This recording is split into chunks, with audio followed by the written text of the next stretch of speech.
Hey guys, Jengar here.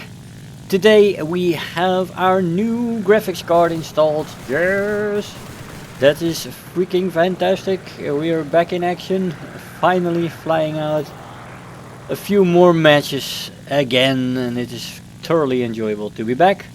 I noticed in one of the small patches, one of the last few small patches, that there were a few flight model changes to some of the Japanese planes, amongst which was the J2M3, and I thought that would be a nice occasion to take the plane out again and see what's up with the thing. And well, I flew it out for a little bit, and turns out that the tweaks are minor. I'd say they improved the maneuverability a little bit, and the turn time has become a little bit less good, but apparently they tweaked a little bit the roll rate, and well, I didn't really notice. You know, when you keep this plane fast, you still have the same problem as you had before, which is that the maneuverability really suffers when you get to high speeds, and yeah, so you can't really compete with anybody. Turn fighting isn't recommendable either, and for the maneuverability, the roll rate and stuff like that, you need to get to lower speeds. But that is something that is undesirable in this plane, because this plane is actually good as a boom and zoomer slash energy fighter. Of course, boom and zooming is energy fighting, but boom and zooming stands for the boom in, shoot the plane, and zoom out tactic. But it also is in the energy fighting family, of course. But that to the side. You can boom and zoom and energy fight in this plane very well. It has good energy retention. The climb rate on the plane is very good. You can get to altitude, and when you are at altitude, the performance there is very good. But like I said, once you get to higher speeds, you have a problem, and on extreme altitudes, the P-51s and the P-47s will get more performance as yours drops. So yeah, the plane climbs better than the P-47 and the P-51, and you often find yourself above those planes. Now, my aiming was on par in these matches, and in this first match that I'm showing you guys, I only get the 2 kills, but the shots were great, so I didn't want to let you miss that. The sniping capabilities of this plane are fantastic. You have the 420mm as we go for a wingless I-185 here, which we were attacking actually with 5 guys. Nobody really sure who took that wing off. I got a hit the moment that wing went off. Usually you get a crit, but I've had it happen that the wing goes off through a hit, so I wasn't 100% sure that it wasn't me. That's why I kept going after it.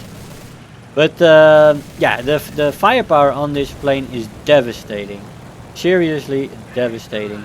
I'm using the universal belts on this because I have flown precious little the last 2 weeks. Due to work, due to baby, but also due to a dying GPU. Yeah, so I had to get back in it. I wanted to see where my bullets were flying to get my aim on target. And the universal belts on this thing worked like a charm for me in the matches I flew, and I think I flew around 8 or 9 matches. Don't remember exactly. We did pretty well in it. I think I have a 4-to-1 kill death ratio. So yeah, it's pretty nice, man. Especially if you consider that I was a little bit rusty actually. So, but I guess it's like driving a bicycle at a certain point. After 3.5 years of playing this game, I'm not exactly sure because I played for an X number of months. I think it was around 9 or 10. Before I went on Steam, and on Steam I almost reached 3 years. So I think it's somewhere around 3.5 years, maybe a little longer, that I've been playing this game. And there's certain tricks that you know, you do not dislearn. You got to get on the controls, fly a few matches, and then you're performing on a quite decent level. There's still 4 planes in the match, that one over there, and there's 3 others, so we're gonna take a look around. I was planning to make my way towards the enemy airfield here, because I wanted to check out where the opponents were. But after a while, not a single sign of any enemy planes. And that's not good. So I don't have any more blind hunts or Avengers. I'm completely out. I usually use them in any match where I have a good number of kills and I'm hunting the last few opponents to get those nice matches. But yeah, so I'm asking, and I saved somebody before, as you saw, from the enemy plane. So he decides, he's landing right now, he decides to pop a blind hunt, I believe it was. And I thank him for it. Thank you, sir. J2M3 thank you very much, sir. That really helped me out here. Because, you know, at 3,000-4,000 meters you don't really see the planes who are flying at ground level. And you might miss a very nice match and have a normal match compared to a very nice match. This is a J3. He escaped me in the beginning and he dove away. I didn't follow him and I went for the 2 guys chasing my ally. Here we go again. As you see, with the climb rate on the thing and the energy retention, you have an excellent energy fighter, B&Z'er. And the finishing power of the plane is magnificent. I've got the conversions on 600 meters. Like I said, I use universal belts, and when you get them on target, this was inside of my convergence, but no matter. There's devastating firepower. High explosive shells in these cannons are fantastic. And I actually felt like they were a little bit better than in the last patch, but correct me if I'm wrong, but that's what it felt like to me. I had some very nice shots in the plane and some very direct kills with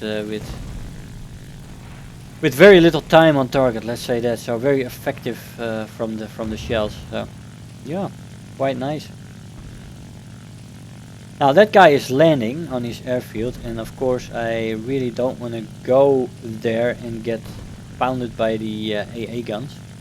So I'm extending a little bit. I see that his blind hunt is still a minute on him, so he won't pop off from view for a good amount of time, and we can check for another target if they are in the neighborhood.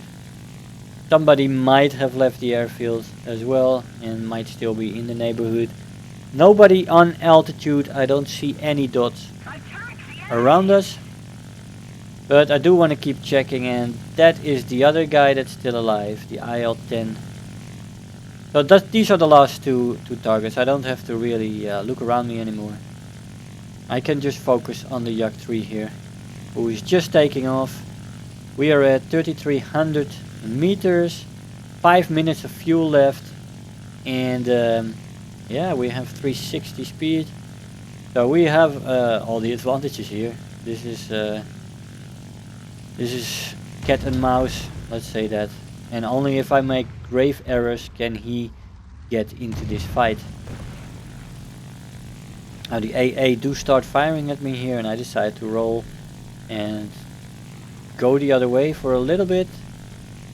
The blind hunt does pop off right now and changes to one of ours, but I've got his dot and I've got him in my sights. So he's gonna pass underneath us here, and we are going to go roll over and dive on him soon. There he is. There, we're rolling and we're engaging. Let's see what we can do. Picking up speed quite nicely. I'm playing a little bit with the throttles, keeping the speed just under 700. Here he goes, he's going evasive, we're going very fast of course. And there we go, that's it. I thought he would turn to the left there, but he rolled over and turned to the right, but we got him, fortunately, as he stalled a little bit in his roll there. 4 kills, and that gave us a 4th place in the team. Let's see what kind of rewards we got for that. We have no premium running at the moment on my account. Won't renew it either, don't have any planes to unlock right now. Let's see, we also didn't use any boosters. We have 85,000 Silver Lions and 2400 research points. We've got Terror of the Sky and Bulletproof. Quite enjoyable. Hey guys, so here we are after the match. Now the J2M3 sits at 5.3 battle rating in Realistic Battle, and that makes it face a lot of the 6.3 super props. The plane can perform against them, and you do get up tiered quite a lot. I think about 60% of my matches were up tiered that I flew.